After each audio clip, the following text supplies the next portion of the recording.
It's your boy and Gunnar in the house, back with another news episode where, ladies and gentlemen, the Arsenal career mode is definitely taking a different direction. And of course, that will mark the end of career mode recorded episodes on this main channel.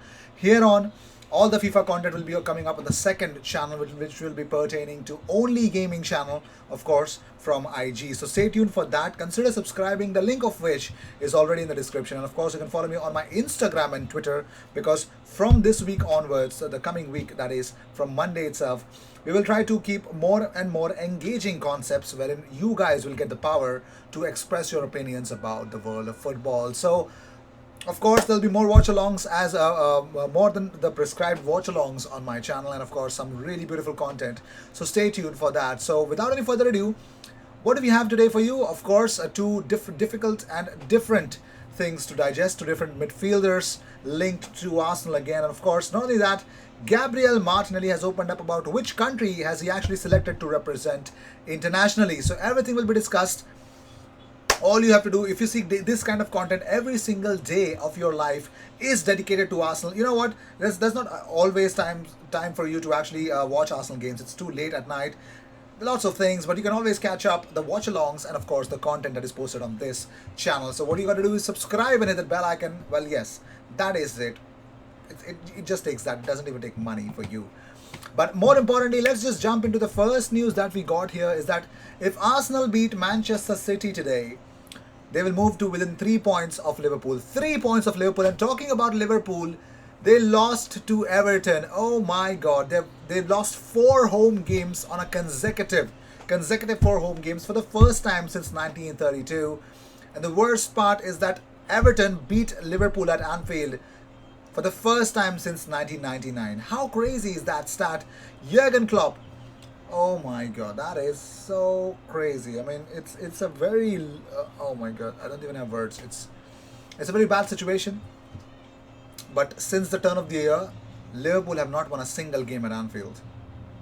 Single game at Anfield. I mean, Jurgen Klopp in his first 100 games had not lost even 4 games at home, and he lost 4 on a trot.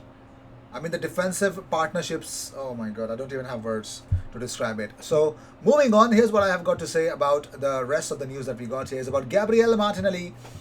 As actually, he chooses Brazil over Italy and hints that he wants idol Aubameyang's number 14 shirt one day. I've already spoken in the second half of this interview. So he has an Italian passport, which sparked talk over his international future. And after being asked his career goals, the forward said, "Now get back to playing more, but surely in the future to win the Champions League, to win the World Cup and the Premier League with Arsenal, the World Cup with Brazil. My dream is to play for the Brazilian national team." The 19-year-old's comments will be a major boost for the Selecao, with Martinelli one of the hottest prospects in the world of football. Literally everyone is rating him highly, and of course, why not? Why not? Why not rate him highly? And talking about a rating highly, let's talk about a highly rated midfielder being linked with Arsenal. Again, it's Jack the Man Grealish. Of course, here's the impact that Jack Grealish could actually have in Arsenal's midfield, and he is actually £100 million rated.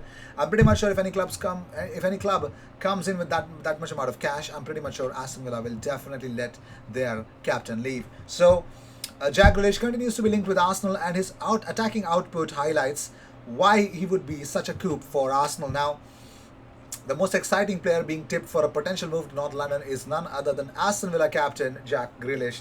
Now, he has established himself. His good form at the club level has also led to recognition on the international stage, and he now looks firmly in the future plans of Gareth Southgate's Three Lions. Now, whilst this is a positive for Villa midfielder, it is not necessarily a benefit for interested clubs looking to sign him, with his English international status and imposing skill set only further inflating his transfer value.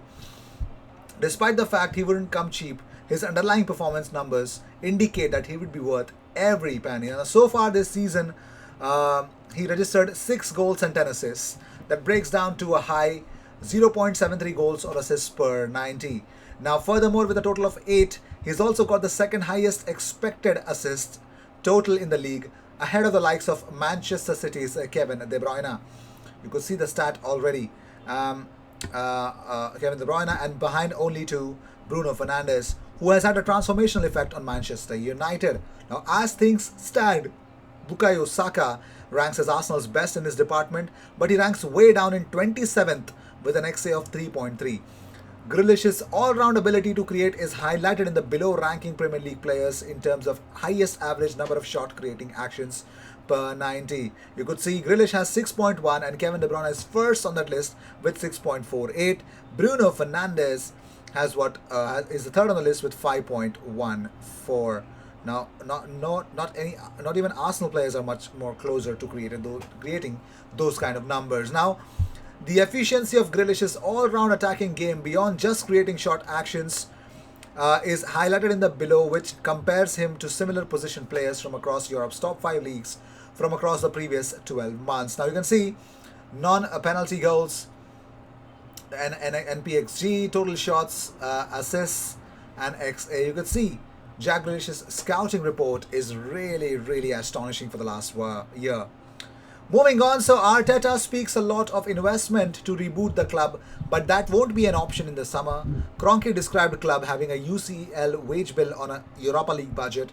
Not a lot's changed except they may have soon be running a UCL wage bill on a Europa Conference League budget. Now what happens is the Europa Conference League will be the third UEFA club competition and it will get underway next season. The winner will be entitled to enter the Europa League group stages. Now, it's a qualification round. Yeah, that means they're giving status to the top 8 teams now. Anyways, that's just a joke. But moving on. So, Arteta has opened up about Martin Odegaard. He says, at the end of the season, we will sit together and decide where we can take that relationship forward. At the moment, it does not just depend on us. He is a young leader on the pitch. He's showing a lot of character and a lot of intelligence. They are characteristics that a leader should have. He has been here a very short time, but he has adapted very quickly. He's getting more and more respect from the players and the staff, and his weight on the team will increase with every week. And that is that. So also, Arsenal, let's talk about the transfer news for now, because Italian giants Inter Milan are also keen on the player, but have financial issues with regards to their Chinese owners, the Suning Group. And there is interest in him from Spain, but playing in the Premier League is an attractive prospect for the player. Now Arsenal have targeted Club Brugge midfielder amid bargain transfer fee and glowing references. Now Arsenal have made Club Brugge midfielder, his name is, you might be wondering what his name is Odilon Kusunu, one of their top targets for the summer. The 20-year-old Ivorian is one of the rising stars of African football. His impressive form this season has been a factor in his side's climb to the summit of the Belgian top flight and their performances in the Europa League. Kusunu would cost around £8.5 million with performance-related add-ons. Only £8.5 million. And also former Arsenal stars Gervinho and Emmanuel Aboué are both understood to have given the club glowing references for Kusunu. When asked about him, the Gunners would like to keep Ceballos and Odegaard, but there is no guarantee that they will be able to do a deal for either of the player. There's no guarantee, but that's fine, right? Even if you don't have any guarantee. So, Jack Grealish, we've already discussed the stats, why he would be the perfect signing for Arsenal if they're looking to spend a bucket load of money. But apart from that, Kusunu, of course, Odilon Kusunu is also a player that they're looking at the very moment. So talking about the injury update, well, the tables have turned. How the turntables? That's just joking. So this is the injury update that we got from the official Arsenal website about Thomas Partey and Alex Ranarsson. Now, Thomas Partey, very simple, left hamstring. Thomas is progressing well from a strain to his hamstring against Aston Villa on 6th of February and will continue to be assessed ahead of Sunday's clash against Manchester City. And Alex Ranarsson, well, pretty much simple, left knee issues. Alex sustained a strain to his knee in training and is undergoing further assessment as well. So Alex Ranarsson and Thomas Partey. I actually saw Thomas Partey in the training grounds. I've already shared the training images with you guys. So yes, I don't know what's going to happen, but this was the update that I had to give it to you. So with this, we end this episode. Of course, there's going to be a live. I was supposed to do it on 4 p.m. Indian Standard Time. I look kind of tired, so I think I'll go for 5:30 again. We'll have it for a couple of hours, and after that, I'll definitely wind up some personal work that I have, and followed by that, there'll be very simple things to do, and that is a watch along. Arsenal versus Manchester City. It is, damn it! It is a match day. Gooners, get ready, get excited, and get behind Arsenal with IG. Support Arsenal alongside IG. Join the watch along, and let's have some fun. Cheers. I will see you in the next one.